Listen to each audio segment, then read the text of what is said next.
Thank you very much. Good morning and welcome. You're appreciated here because you're going to learn a lot today. I'm Bob Jimenez, Latino, Vietnam vet, former NBC correspondent, university adjunct. I do a lot of writing now, and I'm a political activist.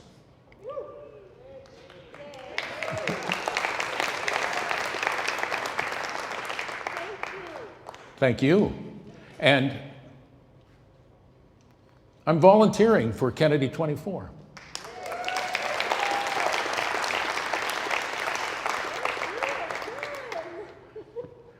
I'm 78 years old, and a paycheck is not important when God gives you one last chance to make history. And I think we made it at the border, and I think you're going to see it on the screen in a few minutes. It's remarkable. My first job for Mr. Kennedy was to go with him down to the border in Yuma, Arizona, and take photographs of him.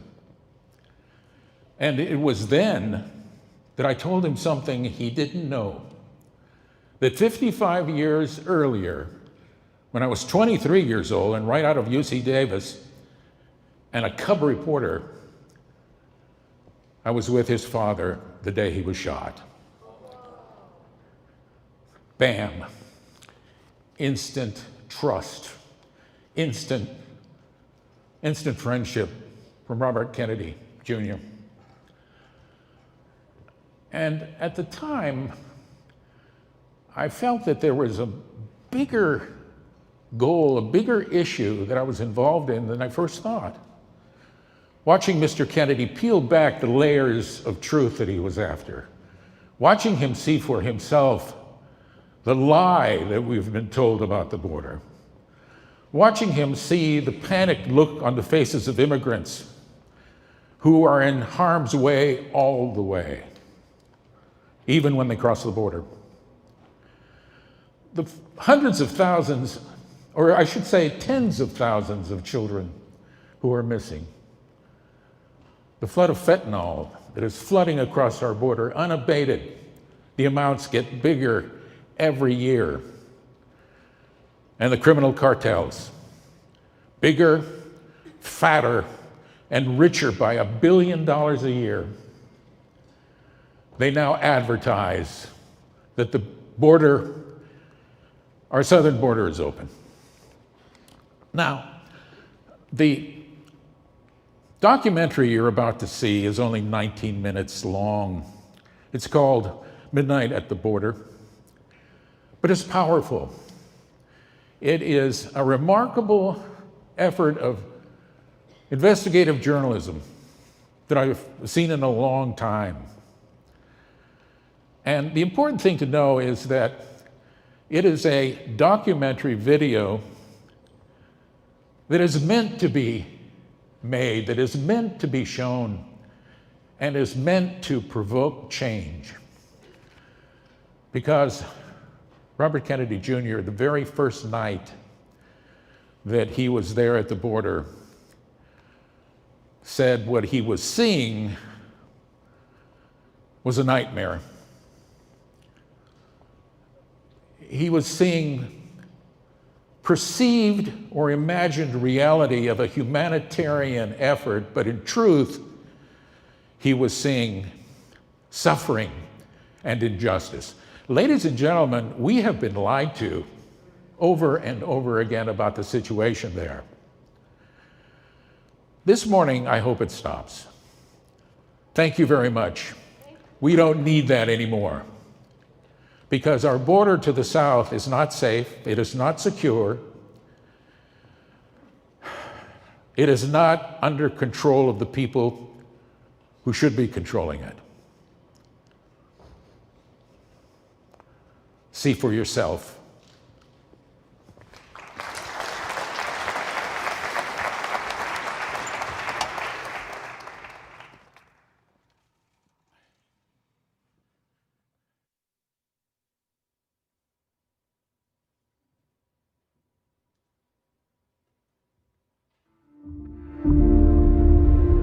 I feel like the whole country needs to know what's going on here.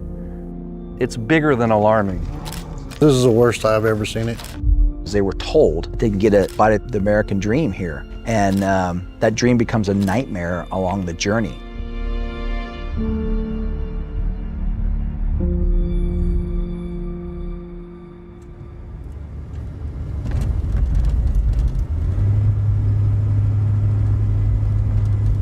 I'm down in Yuma, and I'm going to go look at the border. And most of the movement at the border is at this crossing is between 1 and 3 a.m. I came down here because I want to see firsthand what the problem is and get as many ideas as possible about the best way to solve this problem.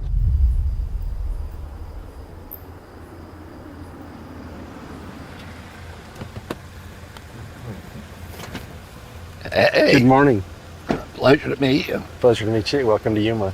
So you and Senator Kelly are the only Democrats that have actually come to the border, and I appreciate you being here. I'm very happy to be here. Thank you. I'm grateful to you. Thank you. Should we go? Let's go. I have to warn you that I've had some other high-profile visits, and that day that they came, nobody crossed. Does that mean somebody on this side Yes. with the Border Patrol is telling them? I don't know if they're with the Border Patrol or where they're with some other agency. Those people who are associated with the cartels. Yes. Yeah, definitely. And they've had more than 300 assassinations across the border, 25 miles from here, over the last year and a half, because they're fighting for control of the trafficking. Mr. Kennedy, if you want to look ahead, you'll kind of see where the wall begins.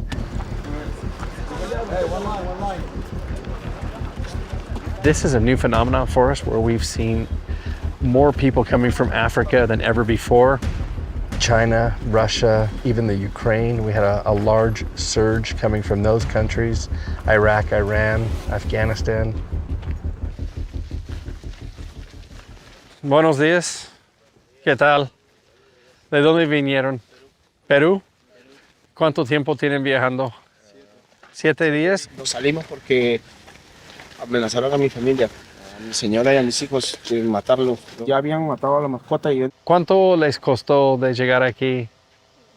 sin idea, no tengo sentido, todo lo que tenía en mi casa, no pude dejar nada, todo vendí. Vendieron todo. Todo. They're looking for asylum, right? Yeah, they're looking for asylum, yeah. Where are you from? Azerbaijan. Azerbaijan, yes. I'm at the border wall around Yuma, Arizona. It's about 2 o'clock in the morning. We've watched about 150 people come across. I was expecting that most of the people would be from Central America. That this is really extraordinary. Where are you from? Uzbekistan? Okay. Kazakhstan. Kazakhstan. Bangladesh. Perú. Perú. Colombia. Mis hijos están allá. Ajá. Ellos ya están en un proceso de asilo. Oh. Entonces yo estoy solo en Colombia. Gracias. A usted. Buena suerte. Gracias. Of all of these people, only one of them said that they were here for asylum. The rest of them are here for work, for better lives, doing the things that we all want for ourselves.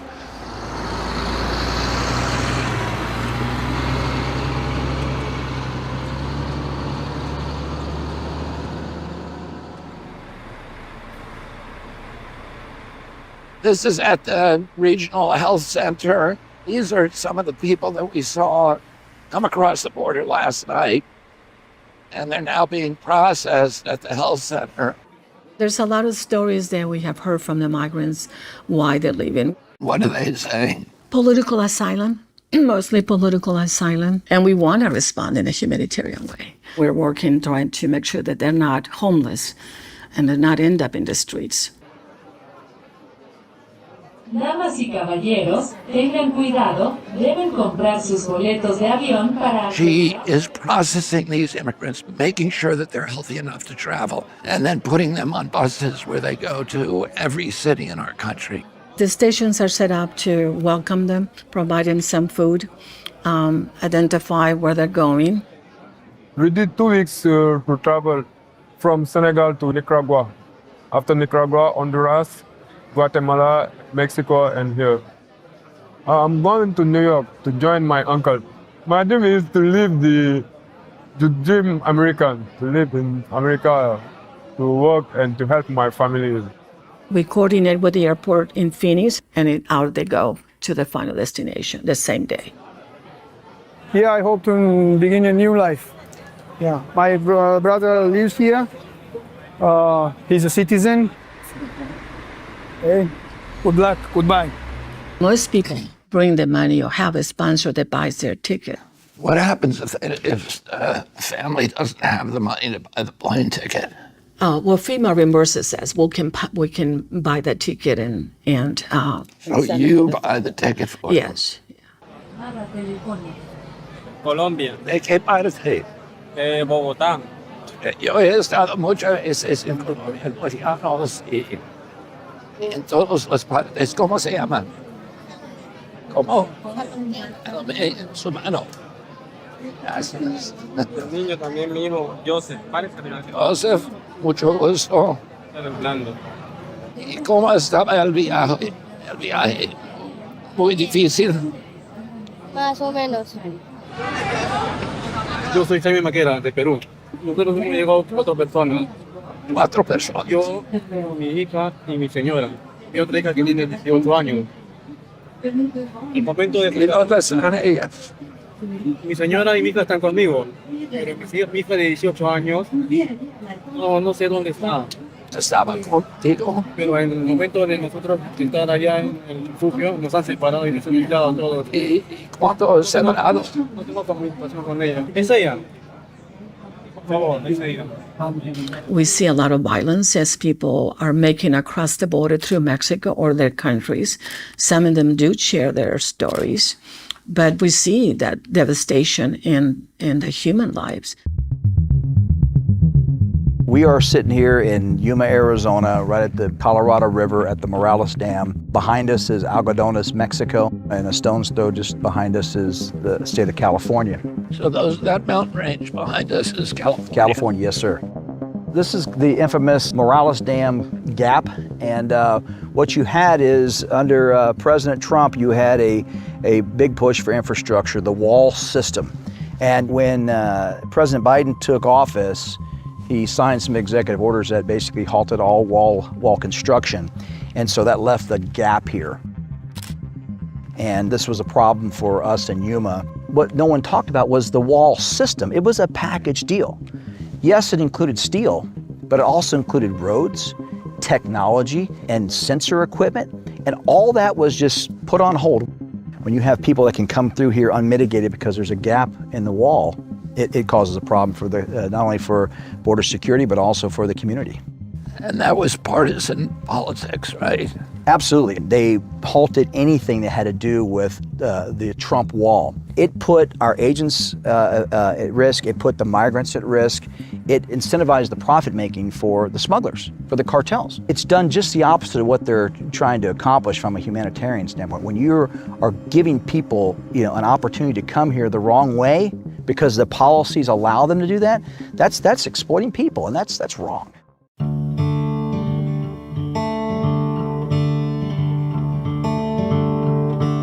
What you're seeing behind me here are millions and millions of dollars of materials, including these steel girders, that were purchased by the Trump administration to complete the construction of the wall.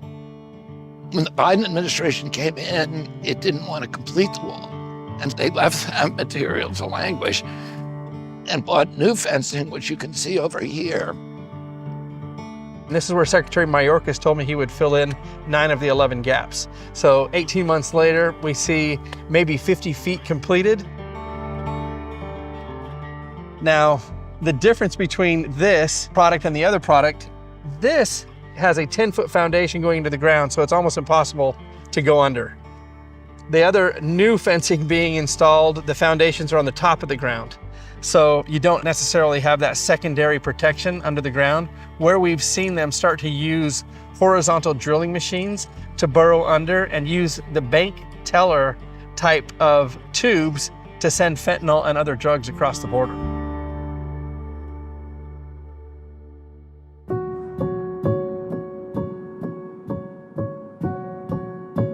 We have had up to 2,000 people a day coming across in this area. Where that car is right there, there's actually a bridge that's been built out of 2x12s that crosses the Colorado River. And most of the people are dropped off right over there off of that freeway. They walk across in those large groups that we saw yesterday morning. A lot of the smugglers have directed them towards this area specifically. Now, if these cameras had been activated, they would have been able to observe this. But these cameras right behind us are not active.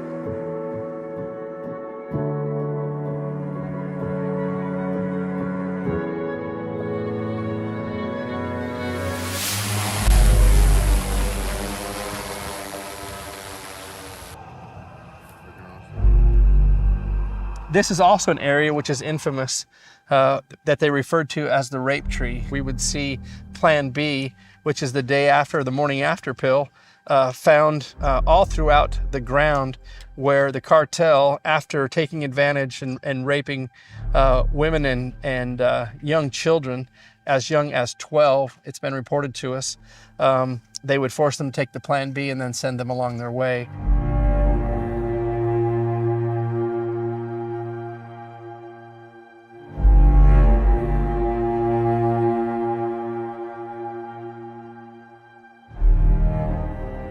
These kids are being exploited all along this track. There's nothing humane about any of this.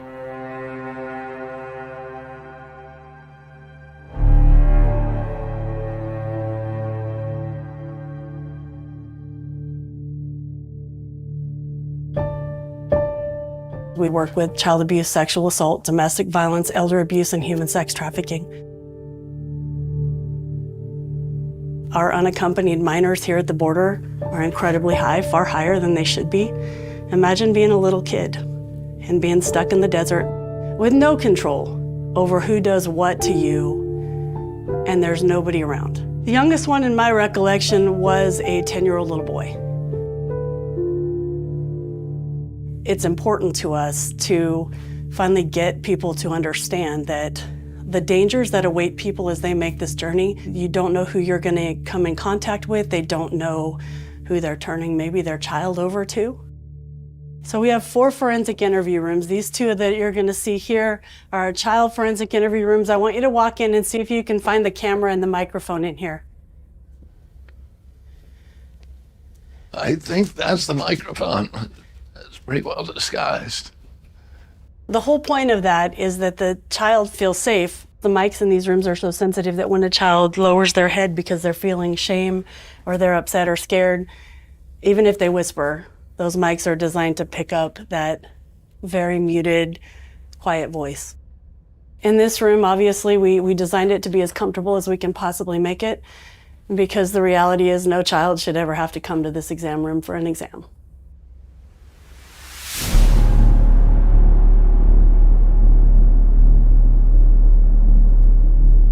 We were averaging from 5 to 15 deaths on the range.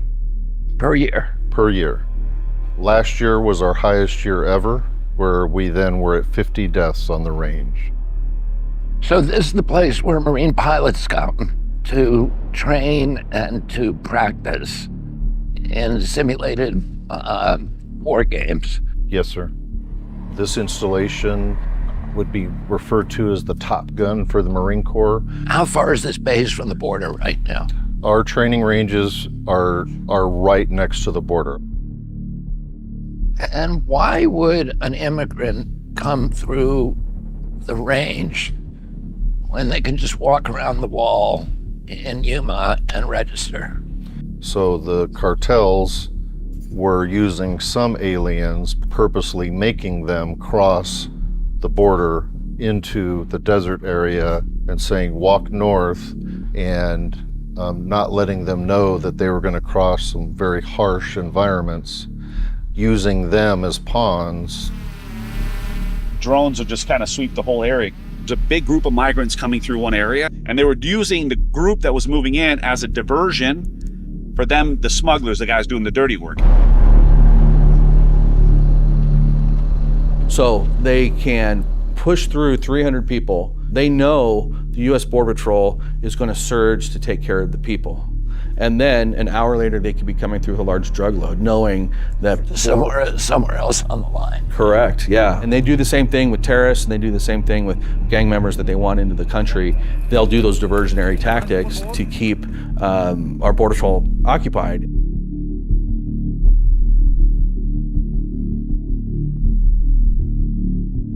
So you have individuals dressed in camouflage, wearing these booties, so they can actually traverse the desert to try to hide their shoe impressions so that they're not able to be tracked by Border Patrol. We don't know where they're going, and we don't know what kind of criminal that we're dealing with, because they do not want to be caught. So they will go through the desert. Here, it's going to be 2 to 3 days walking through the desert from the border of Mexico, through all the remote desert, to get to any kind of civilization. You got to be pretty dedicated, especially with the heat coming on. And unfortunately, not all make it.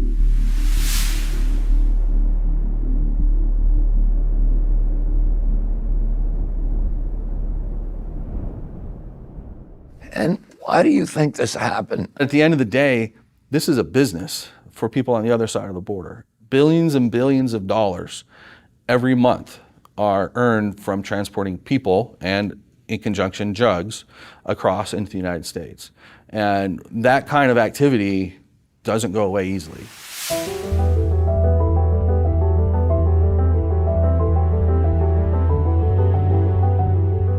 So if you were President of the United States, could you stop this immigration crisis? Absolutely. And how would you do it? If I was president for the day, I would finish the wall where it makes sense. I don't need 2,000 miles of wall from San Diego to Brownsville, Texas. Mother Nature has done really good in areas of West Texas where you don't need a wall. We need technology to help the agents respond. I've talked about tall fences and wide gates. Tall fences, in my opinion, is a metaphor for keeping this border secure, and the wide gates is continuing this nation of immigrants, as well as a legal pathway for those that seek to enter the United States. That to me is very important. This has been an extraordinary trip for me because on the one hand, last night I witnessed this dystopian nightmare of this uncontrolled flow of desperate humanity crossing the border and converging here because of misbegotten policies by high leadership of the United States, and landing in this community that has the other side of America, the best that we can represent to ourselves, to the rest of the globe. But after visiting the border, I've come to understand that the open border policy is just a way of funding a multi-billion-dollar drug and human trafficking operation for the Mexican drug cartels. When I'm president, I will secure the border, which will end the cartel's drug and trafficking economy. And I will build wide doors for those who wish to enter legally, so that the United States can continue to be a beacon to the world where diversity and culture make us great.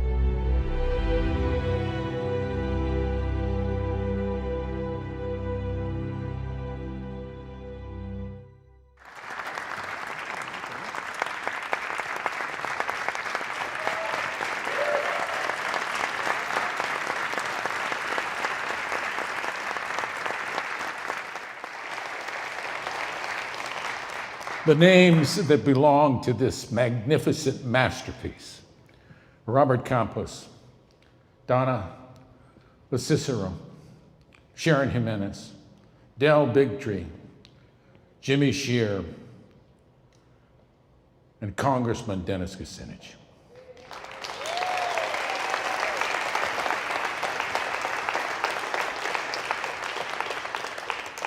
Ladies and gentlemen, and now 55 years after I witnessed a tragic cutting down of a life that had so much promise, I'm feeling a resurrection.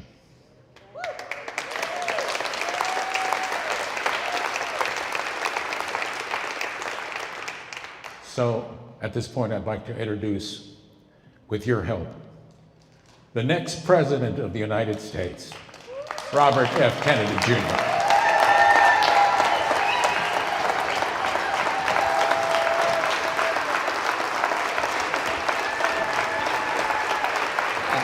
Thank you so much. Thank you very much. And thank you all.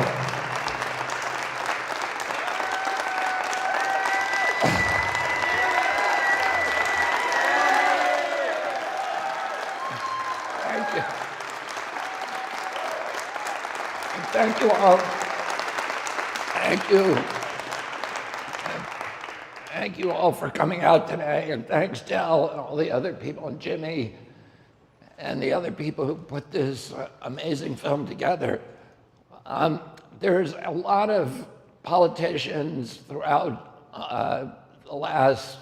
throughout our history that have talked about the border issue as a way to stir up or to encourage or incite xenophobia or racism or nationalism or all the other kind of alchemies of demagoguery.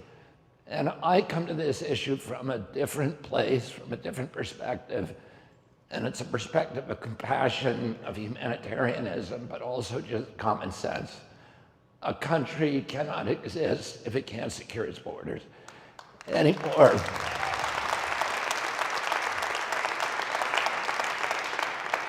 Any more than a cell can exist if it doesn't have a coherent membrane. The kind of everything, the borders are one of the definitions of our country. And we need to close them. And as the Border Patrolman, who was the former president of the Border Patrol Union and the head of the Border Patrol in that area, he said we need high fences, but we need open gates. We need to change our immigration policy to make it coherent, to make it sensible, to make it serve the interests of our country. Right now, it took me, when I went to the border, it took me 3 days to really comprehend what was happening there because it was so strange. And you heard me do the interview with a woman who ran a healthcare center where she said, and when people come across, many of them do not have the money. They've been stripped of their money by the cartels. One of the things that immigrants do is they get robbed, they get exploited, they get extorted, they get raped, they get robbed. All of these, we saw people who talked about kidnapping, which is endemic on the border, sex trafficking, child sex trafficking, the smuggling of all these drugs, the methamphetamine and the fentanyl that's coming across, and then the destruction, this assault on the local community where people told us that they wouldn't let their children out during the daytime because they couldn't go play in the yard because they were scared of these strangers that were running across their yard, fleeing from the Border Patrol, which is a very common occurrence there. We visited a hospital, the local hospital. The local people in Yuma were, as I said, they were the representative of the best in our country. The local hospital told us, the director of the hospital, that that hospital had lost $27 million the previous year in unreimbursed expenses caring for migrants. And they cared for migrants. They let migrants come into the emergency room or into the maternity ward at the same basis that they did local people. So the wife of the head of the hospital had scheduled an inducement for her pregnancy, to end her pregnancy, I think it was a C-section, and could not get in because there were 35 immigrant mothers who had filled up the maternity ward. And we saw this all over the city of Yuma, where people were going out of their way to care for the immigrants with compassion. but the community itself was under assault, and this is now happening in communities all across our country. This week, the New York Times had an article that said that 90,000 immigrants had landed in New York from this giant flow of 7 million immigrants over the past 3 years that have come across illegally. 7 million. Compare that to the 3.1 million who entered legally during that period. So twice the amount of immigration is coming across illegally. And we are not managing as a nation our own borders. We have shopped that function out to the Mexican drug cartels. We're making billions of dollars controlling US immigration policy. And all of the carefully constructed immigration policy that we had in our country is meaningless because drug cartels are deciding who gets in and who doesn't.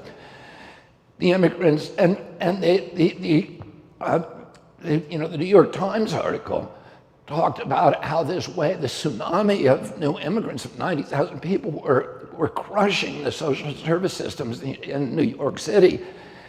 Bloomberg carried a recent article that talked about how officials in New York City are now considering turning Central Park into an open-air migrant facility or migrant camp. So this is the level of crisis, and we talked to people. I did a tour of Cleveland and Harlem in the last couple of weeks. Some of the Lee Harvard neighborhood in Cleveland, which is one of the poorest neighborhoods, and the black-owned business owners and local people were talking about how they could no longer access the Social Security or the social services of their city because they were overwhelmed by migrants. The city of Miami has done probably the best job in our country of reducing homelessness over the past 30 years. They have a model program that's worked. They've reduced homelessness from 7,000 people to 1,000. But now all of that progress is being reversed by the flood of immigrants that is pouring into Miami. And then what happens to these people? Those 7 million people who have come here now, there's 16 million altogether. 7 million in the last 3 years. What happens to them when they get into this country?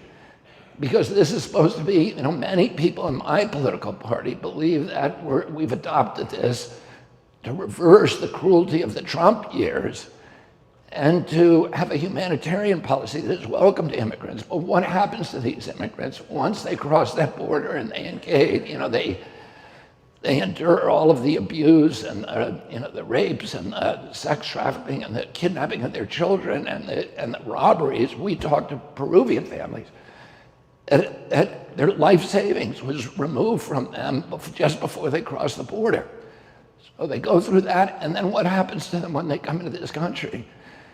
They are still liable for labor exploitation. That's their lives. They are now illegal. There is no way that they can legally work in this country. They cannot support themselves. They cannot pay taxes. Everything they do, we're creating this understory of exploitable poor that will be exploited and will impact the price of labor and the wage of labor for every other American, every working American. These people are being paid by unscrupulous employers $5 or $6 an hour, and that's their lives here now. And there's no way they can change that. They have no leverage. They have no bargaining power.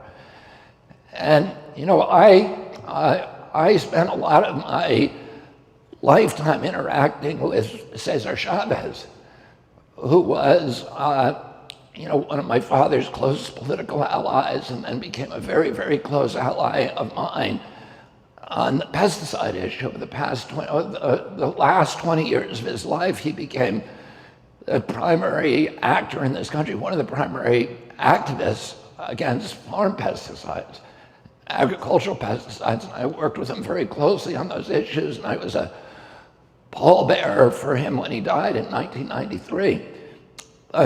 Cesar Chavez was one of the biggest champions in our country, probably the lead champion at that time, for a closed border.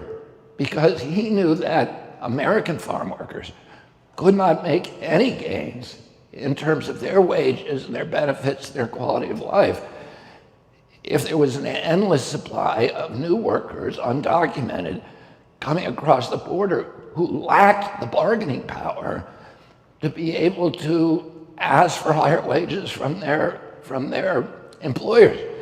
Because the employers could always use the threat of exposing them. So, we have a policy now that is not serving anybody's interest. It's not serving the interests of Democrats or Republicans. It's not serving the interests of our country, clearly. It's not serving the interests of the migrants. And it's not serving the interests of our neighbors to the south. Everybody is getting hurt by this policy. The good news is that it's solvable. We can stop this. And, I will say this, that I was against Trump's wall. I thought it was a crazy idea. To me, it was a big mistake. My sister did a prize-winning documentary called The Wall, showing all the reasons we shouldn't build it. And I don't think we do need a wall, as we were told, that 2,200 miles between Brownsville and San Diego. But we need something. And a lot of that technology was in place. We have the towers, we saw them. Some of those towers were removed, which is incomprehensible to me. We had the cameras, we had the videos, we had the lights, we had the ground sensors, the motion detectors. We can protect our borders. We have the capacity, the technological capacity to do that. We need the willpower, the political willpower to do that, and we need the personnel, and we need to do that for our country. We need, number one, we need to restore those barriers, and again, they don't all have to be physical barriers. We need some barrier so that we know everybody who's crossing. We know every single person who's crossing. We can do that. And if we have the personnel, we can stop that. More importantly, we need to be able to process legal asylum seekers. The one category that comes across the border undocumented are people who are fleeing political persecution. And we have a capacity, we have a methodology for processing those claims. What we should be doing, and what we used to do, is we would process them at the border. And only 15% of them are adjudicated as legitimate. The rest of them, the other 85%, are adjudicated as specious. And then under normal conditions, the specious claimants are not allowed into this country. They're turned away. If we were doing that today, the entire business model for the cartels would collapse. Because these immigrants who are coming into it, and let me tell you first, what happens to the immigrants now is most of the immigrants we saw that evening, none of them were even, only 2 families said they were fleeing political persecution. The rest of us just told us openly, we're coming here to make money. We're coming here for a better life. So they didn't even have that claim. And those immigrants shouldn't be allowed into the country. We should stop that at the border. And the reason but what happens is that they're all given court dates. And the first court date is an arraignment type. It's an arraignment in front of the immigration courts. Because we don't have enough judges, it's then a 7-year wait to get a hearing. So those immigrants are allowed into the country. They attend the first hearing, and then they legally go and wait for 7 years. They can't work, but they're in our country legally, and they put down roots. And we don't really know. They become part of this underground economy. And what we should be doing, and the reason we have that is we don't have enough immigration judges. We don't have the capacity to process those claims. And we need to do that, and we need to do it quickly. We need to be able to process them at the border and make a judgment right there. And the people who do not have legitimate asylum claims should not be allowed in, should not be allowed to cross.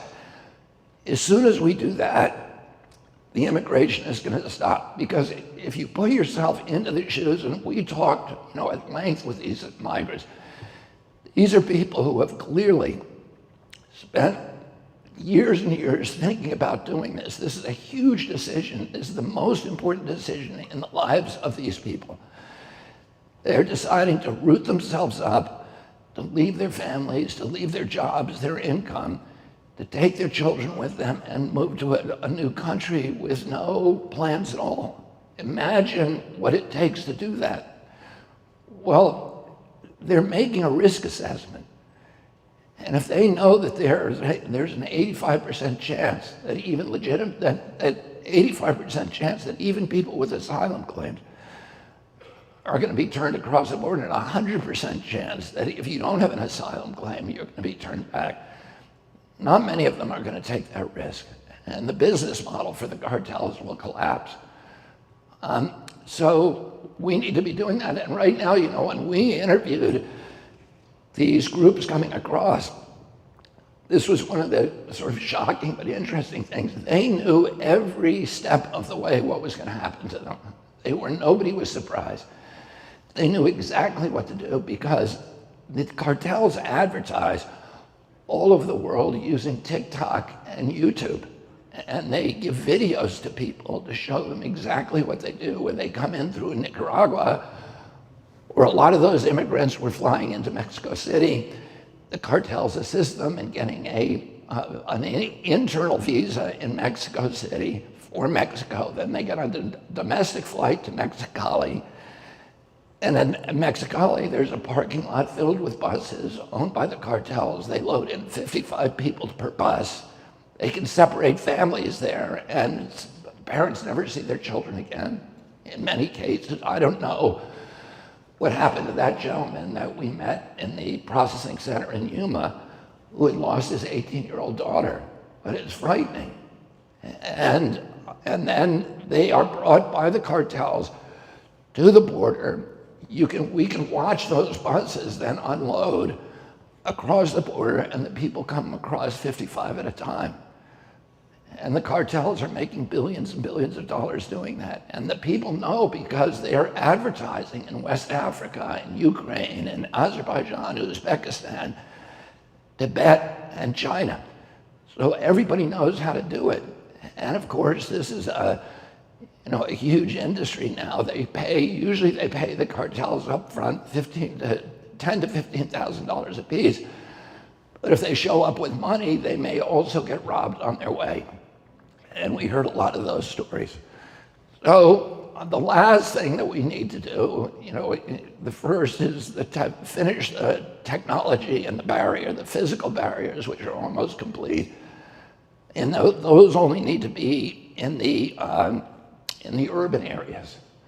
In places where there's high population densities, and then in the remote areas and wilderness areas, we need to put the technology, the surveillance and motion detection technology, and the cameras, the towers, and the lights, and the videos. And then the last thing that we need to do is to change our relationship with some of the countries south of the border, to bring them into a partnership. This trail of immigrants is not good for them, and it's destabilizing. And today, our relationship with the Mexican government is at a low, and we need to improve that relationship and bring them into a partnership with us in stopping the flow of immigration. So these are all things that I'm going to do immediately. This is going to be one of my highest priorities as soon as I get to the White House. We can stop this, and we need to do it for our country. So thank you very much. And I think